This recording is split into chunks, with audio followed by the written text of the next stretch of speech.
భూపాలపల్లి ఆడబిడ్డల కాన్పు తల్లిదండ్రులకు భారం కాకూడదనే గొప్ప ఆలోచనతో బీఆర్ఎస్ ప్రభుత్వంలో మాతా శిశు ఆసుపత్రి నిర్మాణం చేసి మెరుగైన సేవలు అందిస్తే కాంగ్రెస్ ప్రభుత్వంలో ఆసుపత్రిపై మంత్రి నిర్లక్ష్యం చేస్తున్నాడని మంతని మాజీ ఎమ్మెల్యే పుట్ట మధుకర్ ఆరోపించారు. మంతని పట్టణంలోని మాతా శిశు ఆసుపత్రిని ఆయన సందర్శించి ఆయా వార్డులను పరిశీలించారు. అనంతరం ఆయన మాట్లాడుతూ నిత్యం ముఖ్యమంత్రితో కలిసి తిరుగుతున్న మంతని ఎమ్మెల్యే తన సొంత నియోజకవర్గంలోని ఆసుపత్రిలో ఒక వైద్యుడిని నియమించకపోవడం దురదృష్టకరమని అన్నారు. ప్రజల ఓట్లతో గెలిచిన నాయకుడికి ఒక పెద్ద పదవి వస్తే ప్రజలు ఎంతో ఆనందిస్తారని, తమకు ఎంతో మేలు జరుగుతుందని, ఇక్కడ మాత్రం అందుకు భిన్నంగా జరుగుతుందని అన్నారు. మంతని ఎమ్మెల్యే స్పందించి ఆసుపత్రిలో వెంటనే వైద్యురాళ్లను నియమించి మెరుగైన సేవలు అందించేలా చర్యలు తీసుకోవాలని ఆయన డిమాండ్ చేశారు. 12 స్టాఫ్ నర్స్ ఉన్నారు, ఒక పీడియాట్రిషియన్, గైనకాలజిస్ట్, తర్వాత అనెస్థిషియన్ ఇద్దరు రాసుకున్నావా? అనెస్థిషియన్ ఇద్దరు ఉన్నారు. తర్వాత ఈ సర్జన్ అంటే గైనికే వాళ్ళ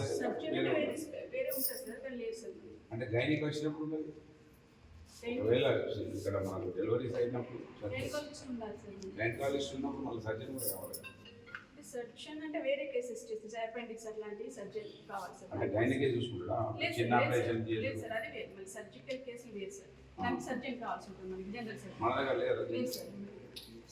ఒకవేళ గైనిక్ ఉన్నా కూడా మళ్ళీ సర్జన్ కావాలి అంటే ఎప్పుడైనా అవసరం ఉంటుంది. లేకపోతే గైనిక్ కేసెస్ ఓన్లీ సెక్షన్స్ ను టీఏ కి మాత్రం గైనకాలజిస్ట్ చేస్తారు. వాళ్ళే తీసుకుంటారు. మంతని మాతా శిశు ఆసుపత్రిలో దాదాపు 2 నెలల నుంచి డాక్టర్ లేకపోవడం వలన ఇంత పెద్ద మాతా శిశు కేంద్రం వృధాగా పడిపోయి ఉన్నది. స్థానిక ఎమ్మెల్యే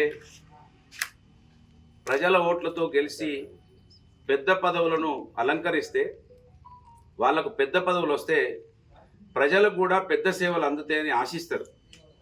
కానీ మంత్రి ఎమ్మెల్యే గారు ప్రజలను ఓట్ల యంత్రాలుగా మాత్రమే చూస్తున్నాడు అనడానికి మేము అనేక సంవత్సరాలుగా చెప్తా ఉన్నాం. ప్రజలు ఆలోచించకపోవడం వలన ఆయన మాత్రం మారడం లేదు, మీరు కూడా మారతలేదు. ఆయన నిజస్వరూపాన్ని గమనించకపోవడం మన తప్పనే విషయాన్ని ఈ సందర్భంగా మళ్ళొకసారి గుర్తు చేస్తూ ఉన్నాను. మంత్రి ఎమ్మెల్యే గారు, మీకు మా ప్రజల ఓట్లతోటి మంత్రి పదవి వచ్చింది.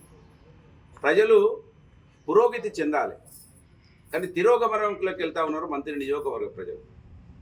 దేనికి సంకేతం ఇది? మీ కాంగ్రెస్ పార్టీ ప్రజాపాలన అని చెప్తున్నారు, ఇందిరమ్మ పాలన అని చెప్తున్నారు.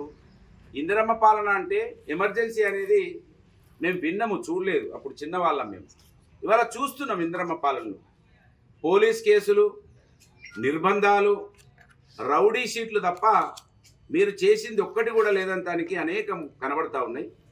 మేము అడుగుతున్నాం, ఇవాళ మాతా శిశు కేంద్రంలో మీరు హెడ్ క్వార్టర్లో ఈ మాతా శిశు కేంద్రం ఉంది. ఇక్కడ 2 నెలల నుంచి ఒక డాక్టర్ను నియమించకపోవడం ఎవరి తప్పు? ప్రజలు ఓట్లేసింది మీకు గెలిపించినందుకు తప్ప, మీరు ప్రజలుగా చూడలేకపోవడం తప్ప అనేది స్పష్టత ఇవ్వాలి. మీరు మమ్మల్ని నాయకులుగా గుర్తించకపోయినా కనీసం మీ నాయకులతోటి తిట్టిపించకండి, దీనికి జవాబు చెప్పండి.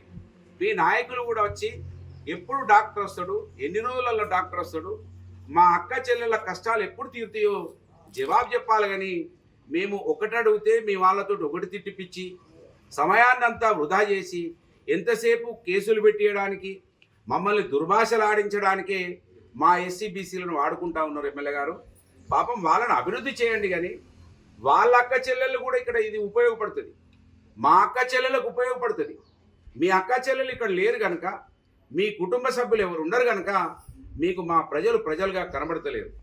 మేము పనులు చేసి అంటున్నాం, మేము పనులు చేయక అంటలేము. ఇక్కడ మాతా శిశు కేంద్రాన్ని తీసుకొచ్చినాం తెలంగాణ ప్రభుత్వంలో. మేము మంత్రి ఎమ్మెల్యేగా ఉన్నప్పుడు దీన్ని తీసుకొచ్చినాం, చాలా బ్రహ్మాండంగా కట్టిపించినాం, అన్ని వసతులు చేసినాం.